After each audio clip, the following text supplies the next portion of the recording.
It's time for All Things Gardening with Charlie Nardozzi. Hi, Charlie. Hi, Mary. Hey, we have a new backyard this year, and we've discovered what I'm thinking maybe blueberry bushes. They're looking kind of straggly, and I'm wondering if I were to prune them, how would I go about that? Well, that's a great question because a lot of people have been planting blueberries for a number of years now because it's a great plant to have around your landscape. It's beautiful, gives you fruit, pretty easy to grow once you find the right spot.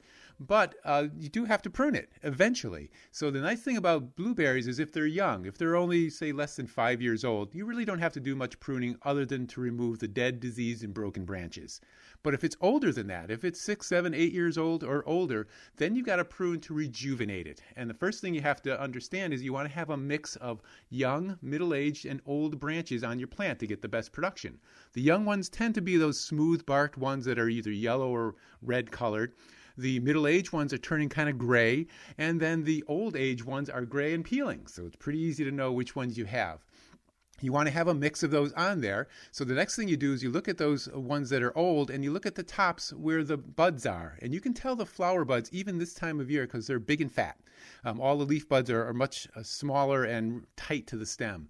If you have an old stem that has very few flower buds, that one's the one you want to remove. So you don't have to remove it to the ground. You could just remove it to some new growth coming off that same stem. But you do want to remove it so you can rejuvenate it.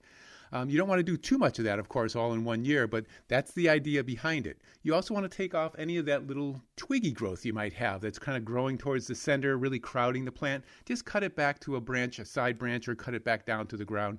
We want to open up the plant a little bit so it gets better airflow, so you'll have a less likelihood of getting leaf diseases and fruit diseases on them.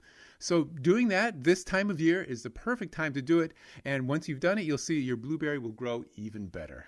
Here is a question about pruning something else. This is from Tom in South Burlington. Tom says, I know you've talked about it before, but now that it's time to do it, I need a refresher. How do I prune my ever-expanding red twig dogwood bush so it doesn't overtake my perennial garden? Yeah, red twig dogwood bushes are beautiful on those young canes or the young branches on there. Usually the first 2 years is when you get the most color of the red twig dogwoods or the yellow twig dogwoods. After that, they start turning kind of a brown or grayish color. So after about 3 or 4 years, right now, Tom, is a good time to rejuvenate it, which means cutting it way back to maybe 2 feet or so off the ground so you can stimulate a lot of new growth. That new growth will come up this year, and you'll see by the fall and winter you have some beautiful red stems on it that you'll really enjoy against that white snow.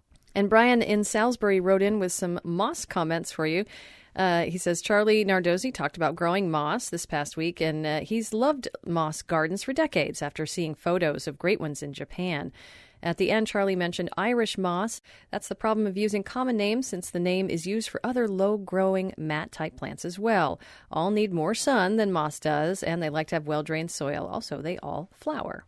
Yeah, so that is a very good point, and thanks for bringing that up again. You know, it's good to know the Latin name of what you're growing, and a lot of these common names can be confusing, like Irish moss and Scottish moss, not really being moss, but actually being perennial flowers. So good point. Thanks very much for bringing it up, Brian. And Lois in Cambridgeport says, your advice this fall was to leave garden litter and omit deadheading plants that have seeds. Now that snow's receded and the tips of shoots are visible, should we be cleaning up by removing litter and cutting down dried plant stalks? Thanks for any assistance. Well, usually, Lois, you want to wait till we have temperatures consistently in the 50s. Now, it's gotten a little confusing this year because we've had really warm temperatures in late March, a week of 60-degree temperatures. So that has pushed things along much faster than normal. But I would still wait until maybe another week or two until we get temperatures consistently above freezing, consistently up around 50. That's when all those beneficial insects and those pollinating insects that have been overwintering in your leaf layers and in the layers of all the different plants in your perennial garden,